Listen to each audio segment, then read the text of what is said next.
Hi welcome to mixed magic.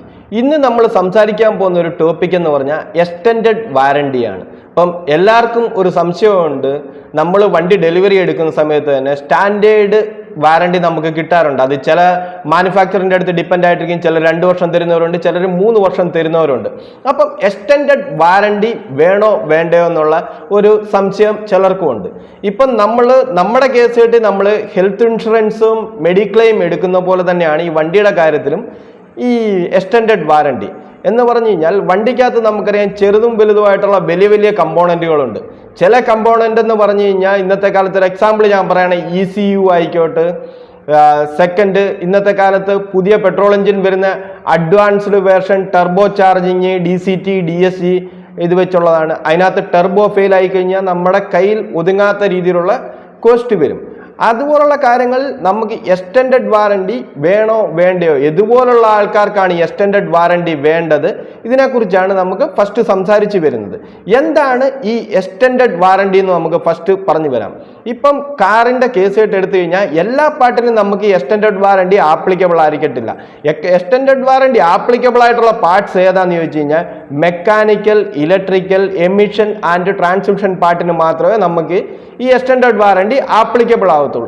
Extended warranty applicable അല്ലാത്ത പാർട്ടുകളുണ്ട്. അതേതാന്ന് ചോദിച്ചാൽ നമ്മളെ ഡെയിലി യൂസിൽ shortest life wear and tear part, tyre ആയിക്കോട്ടെ, ബ്രേക്ക് പാഡ് ആയിക്കോട്ടെ, ക്ലച്ച്, ഇതിനൊന്നും നമുക്ക് എക്സ്റ്റൻഡഡ് വാറണ്ടി ആപ്ലിക്കബിൾ അല്ല. അപ്പം എക്സ്റ്റൻഡഡ് വാറണ്ടിയുടെ കാര്യത്തിൽ ഇപ്പം ECU യൂണിറ്റ് എടുത്തു കഴിഞ്ഞാൽ തന്നെ ഇപ്പോഴിറങ്ങുന്ന വണ്ടിയുടെ ഒരു ECU യൂണിറ്റിന് തന്നെ മിനിമം ഒരു 25 തൊട്ട് 30 വരെ പോകും.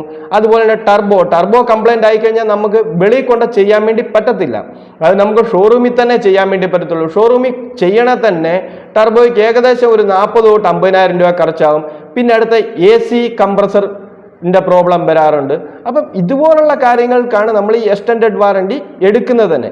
ഇനി നമുക്ക് എക്സ്റ്റൻഡഡ് വാറണ്ടി കിട്ടണമെന്നുണ്ടെങ്കിൽ തന്നെ അതിനകത്തും ചില ടേംസ് ആൻഡ് കണ്ടീഷൻസ് ഉണ്ട്. അതായത് കമ്പനി പറയുന്ന സർവീസ് ഹിസ്റ്ററി കറക്റ്റായിട്ട് നമ്മൾ മെയിൻറ്റെയിൻ ചെയ്താൽ മാത്രമേ ഈ എക്സ്റ്റൻഡഡ് വാറണ്ടി നമുക്ക് കിട്ടത്തുള്ളൂ. എന്ന് പറഞ്ഞു കഴിഞ്ഞാൽ ഇതിപ്പം 15,000 കിലോമീറ്ററിന് ഫസ്റ്റ് സർവീസ് എന്ന് കമ്പനി പറഞ്ഞു കഴിഞ്ഞാൽ 15,000 തന്നെ നമ്മൾ ചെയ്യണം.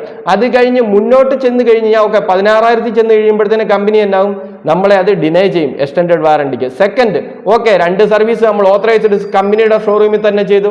3ാമത്തെ സർവീസ് നമ്മൾ വെളിയിൽ ചെന്ന് കഴിഞ്ഞാൽ കമ്പനി പറയും ഇല്ല, നമ്മുടെ ഓത്തറൈസ്ഡ് സർവീസ് ചെയ്യാതെ നിങ്ങൾ ചെയ്ത് കഴിഞ്ഞാൽ അതും നമ്മുടെ എക്സ്റ്റൻഡഡ് വാറണ്ടിയെ അഫക്റ്റ് ചെയ്യും. ചിലരുണ്ട് ഇനി കോസ്റ്റ് കട്ടിങ്ങിന് നമ്മുടെ ഈ റണ്ണിങ് കോസ്റ്റ് കുറയ്ക്കാൻ വേണ്ടി CNG അതായത് മോഡിഫിക്കേഷൻ ലെവലിലോട്ട് പോയെന്ന് വെച്ചു. ഈ CNG മോഡിഫിക്കേഷൻ കഴിഞ്ഞിട്ട് നമ്മൾ ചെന്ന് കഴിഞ്ഞാലും എന്നാ പറ്റും, നമ്മുടെ എക്സ്റ്റൻഡഡ് വാറണ്ടിയെ അത് അവിടെ അഫക്റ്റ് ചെയ്യും. അതുപോലെ തന്നെ ടയർ സൈസ്, ഇപ്പം നമ്മുടെ കമ്പനി റെക്കമെൻഡ് ചെയ്ത ടയറിനേക്കാൾ കൂടുതലുള്ള സൈസ് ഇട്ട് ചെന്ന് കഴിഞ്ഞാൽ എന്നാ പറ്റും, നമ്മുടെ സസ്പെൻഷൻ്റെ അടുത്തുള്ള ഇതൂടെ എക്സ്റ്റൻഡഡ് വാറണ്ടിയെയും അഫക്റ്റ് ചെയ്യും. പിന്നെ നമുക്ക് ഈ വാറണ്ടി കിട്ടാത്ത ഐറ്റങ്ങളെ കുറിച്ച് നമ്മൾ പറഞ്ഞല്ലോ. അതായത് ടയർ ആയിക്കോട്ടെ, ബ്രേക്ക് പാഡ് ആയിക്കോട്ടെ, ക്ലച്ച് ആയിക്കോട്ടെ, ഈ വിയർ ആൻഡ് ടെയർ പാർട്സ് ആണ്. ഇതിന് നമുക്ക് വാറണ്ടി കിട്ടുന്നില്ല. പിന്നെ VW സോഡ വിട്ട് കഴിഞ്ഞിട്ടുള്ള കമ്പനികൾ പെയിന്റിനും എക്സ്റ്റൻഡഡ് വാറണ്ടി കൊടുക്കുന്നില്ല. ആ 2 കമ്പനികൾ മാത്രമേ ഉള്ളൂ പെയിന്റിന് വാറണ്ടി കൊടുക്കുന്നത്. നെക്സ്റ്റ്, ഈ എക്സ്റ്റൻഡഡ് വാറണ്ടി ആരൊക്കെ എടുക്കണം ആരൊക്കെ എടുക്കണ്ട എന്നുള്ളതിനെ കുറിച്ചാണ് ഈ ഒരു ടോപ്പിക്ക് നമ്മൾ സംസാരിക്കുന്നത്. അതെന്ന് വെച്ച് കഴിഞ്ഞാൽ ഡെയിലി യൂസ് ചെയ്യുന്ന ആൾക്കാരും ഡെയിലി ഒരു 10 കിലോമീറ്റർ ഓട്ടോ ഉള്ളൂ, 20 കിലോമീറ്റർ ഓട്ടോ ഉള്ളൂ, ഒരു മാസം 1000 കിലോമീറ്ററിനകത്തുള്ള ആൾക്കാരാണെങ്കിൽ ഇവർ ഇനിഷ്യൽ സ്റ്റേജിൽ തന്നെ അത് ബൈ ചെയ്യേണ്ട കാര്യമില്ല. ഇതിപ്പം അവരുടെ സ്റ്റാൻഡേർഡ് ഇത് കഴിഞ്ഞിട്ട് അവർക്കത് ബൈ ചെയ്യാം. അപ്പോഴൊക്കെ ചില സമയത്ത് കമ്പനി അപ്പോഴും ചില ഡിമാൻഡുകൾ കൊണ്ടുവരാറുണ്ട്. നിങ്ങൾ end of the stage buy ചെയ്യുമ്പോഴത്തേന് ഇനിയും നിങ്ങളുടെ ആ പ്രീമിയം ചിലപ്പം കൂടാം. അത് ഡിപ്പെൻഡ് അപ്പോൺ കമ്പനിയുടെ അടുത്തിരിക്കും. ചില കമ്പനി അതിൻ്റെ പ്രീമിയം ഡിസ്കൗണ്ട് തരുന്ന കമ്പനികളും ഉണ്ട്. പിന്നെ എക്സ്റ്റൻഡഡ് വാറണ്ടി വേണ്ട ആൾക്കാർ ഏറ്റവും കൂടുതലായിട്ട് ഇപ്പം ഓടുന്ന നല്ല റണ്ണിങ് ഉള്ളത് ഞാൻ പറഞ്ഞല്ലോ. എന്നാ വെച്ചാൽ അവർക്ക് ഏറ്റവും ചില കമ്പോണൻസ് നമ്മൾ പ്രൈസ് വൈസ് തന്നെ പറയുകയാണെങ്കിൽ ECU യൂണിറ്റ് ആയിക്കോട്ടെ, അതിനൊരു 20,000 രൂപ അടുത്ത് പോകും. AC കംപ്രസറാണ് ഒരു 25,000 രൂപ പോകും. ടർബോ ആണ് ഒരു 50 രൂപ അടുത്ത് പോകും. സസ്പെൻഷനാണ് വീണ്ടും ഒരു അത്രയും രൂപ പോകും. അപ്പോൾ നമ്മുടെ ഓട്ടത്തിനനുസരിച്ച് നമ്മളത് എടുത്ത് വെക്കുകയാണെങ്കിൽ നമുക്ക് എന്നാ വെച്ചാൽ അതൊരു കോസ്റ്റ് വളരെ സേവ് ആയിട്ട് തരും. ഒരു എക്സാമ്പിൾ ഞാൻ പറയുകയാണ്, ഒരു 15 ലക്ഷം രൂപ വിലയുള്ള വണ്ടിക്ക് ഇപ്പം 4-ാമത്തെ 5-ാമത്തെ വർഷത്തെ എക്സ്റ്റൻഡഡ് വാറണ്ടി എന്ന് പറഞ്ഞു കഴിഞ്ഞാൽ കൂടി വന്നു കഴിഞ്ഞാൽ ഒരു 15,000 രൂപ, 15,000 തൊട്ട് 20,000 രൂപ അകത്തേ വരത്തുള്ളൂ. 1% to 1.5% വരുന്നുള്ളൂ. അപ്പം നമുക്കൊരു ഹെൽപ്ഫുൾ ആയിട്ടുള്ളതാണ്, ഒരു മസ്റ്റ് ആൻഡ് ഷുഡ് ആയിട്ട് വേണ്ട ഒരു സാധനമാണ് ഈ എക്സ്റ്റൻഡഡ് വാറണ്ടി എന്ന് പറഞ്ഞു കഴിഞ്ഞാൽ. ഇന്നത്തെ കാലത്ത് ഞാൻ പറഞ്ഞില്ല, അഡ്വാൻസ് ടെക്നോളജി ടർബോ വരുന്ന DCT, DSG അങ്ങനെ അഡ്വാൻസ് ടെക്നോളജി വരുന്നതാണ്. അപ്പം നമ്മൾ ആ ടർബോ ഫെയിലൊക്കെ വന്നു കഴിഞ്ഞ് കഴിഞ്ഞാൽ നമുക്കത് താങ്ങാൻ പറ്റുന്നതിനേക്കാൾ വലിയ കോസ്റ്റുകളായിരിക്കും. അപ്പം എക്സ്റ്റൻഡഡ് വാറണ്ടി എടുക്കുക. അതുപോലെ തന്നെ കമ്പനിയുടെ ടേംസ് ആൻഡ് കണ്ടീഷൻ നമ്മൾ കമ്പൽസറി അത് ഫോളോ ചെയ്യേണ്ട കാര്യങ്ങളുണ്ട്. ഇന്നിപ്പം ചില റീസെൻ്റ് ആയിട്ട് നമ്മൾ കാണുന്നുണ്ട്, കാറ് കത്തിക്കഴിഞ്ഞ് കഴിഞ്ഞാൽ തന്നെ നമുക്ക് ആ ഇൻഷുറൻസ് കമ്പനിക്കാർ അത് ഡിനേ ചെയ്യുന്നുണ്ട് ചില സമയത്ത് ഇൻഷുറൻസും.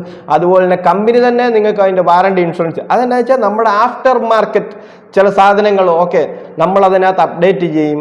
അപ്ഡേറ്റ് ചെയ്ത് കഴിയുമ്പോഴത്തേന് ചെറിയൊരു വയർ കട്ട് വന്നാൽ പോലും തന്നെ അതെന്നാ വെച്ചാൽ നമ്മുടെ വണ്ടി കത്താനുള്ള സാധ്യതയിലോട്ട് നീങ്ങുകയും പിന്നെ നമുക്ക് ഇൻഷുറൻസ് കമ്പനി പോലും അത് ഡിനേ ചെയ്യുന്ന സാഹചര്യങ്ങൾ ഉണ്ട്. അപ്പം എക്സ്റ്റൻഡഡ് വാറണ്ടി എടുത്താൽ മാത്രം പറ്റിയല്ല, കമ്പനിയുടെ ടേംസ് ആൻഡ് കണ്ടീഷൻസ്, അതായത് മോഡിഫിക്കേഷൻസ്, ടയർ സൈസ് ചെയ്യാതിരിക്കുക, അതുപോലെ തന്നെ സർവീസ് കറക്റ്റായിട്ട് ഓത്തറൈസ്ഡ് ഷോറൂമിൽ തന്നെ ചെയ്യുക.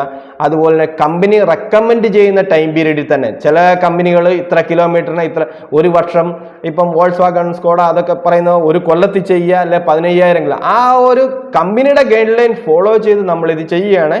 എക്സ്റ്റൻഡഡ് വാറണ്ടി എന്ന് പറഞ്ഞാൽ ഒരു മസ്റ്റ് ആൻഡ് ഷുഡ് ആയിട്ട് വേണ്ടതാണ്. പിന്നെ ഞാൻ ഇടയ്ക്ക് പറഞ്ഞ പോലെ തന്നെ കമ്പനിയുടെ നമ്മുടെ ഡെയിലി യൂസ്, നമ്മുടെ കിലോമീറ്റർ വളരെ കുറവാണ്, അവർ ഇനിഷ്യൽ സ്റ്റേജിൽ എടുക്കേണ്ട കാര്യമില്ല. 3 കൊല്ലം സ്റ്റഡി ചെയ്ത് കഴിഞ്ഞിട്ട് ഇതിനകത്ത് വിയർ ആൻഡ് ടിയർ, അവർ ഡെയിലി യൂസ് ഡെയിലി 10 കിലോമീറ്റർ എന്ന് പറയുമ്പോൾ അവരുടെ വിയർ ആൻഡ് ടിയറും അത്രയും കുറവായിരിക്കും വണ്ടിക്ക് വരുന്നത്. അവർ ലാസ്റ്റ് സ്റ്റേജിലാണെങ്കിൽ ശരി അത് അപ്ഗ്രേഡ് ചെയ്താൽ മതി. ഈ വീഡിയോ നിങ്ങൾക്ക് യൂസ്ഫുള്ളായെന്ന് തോന്നുന്നു. യൂസ്ഫുൾ ആയിട്ടുണ്ടെങ്കിൽ ലൈക്ക് ചെയ്യുക. Thank you.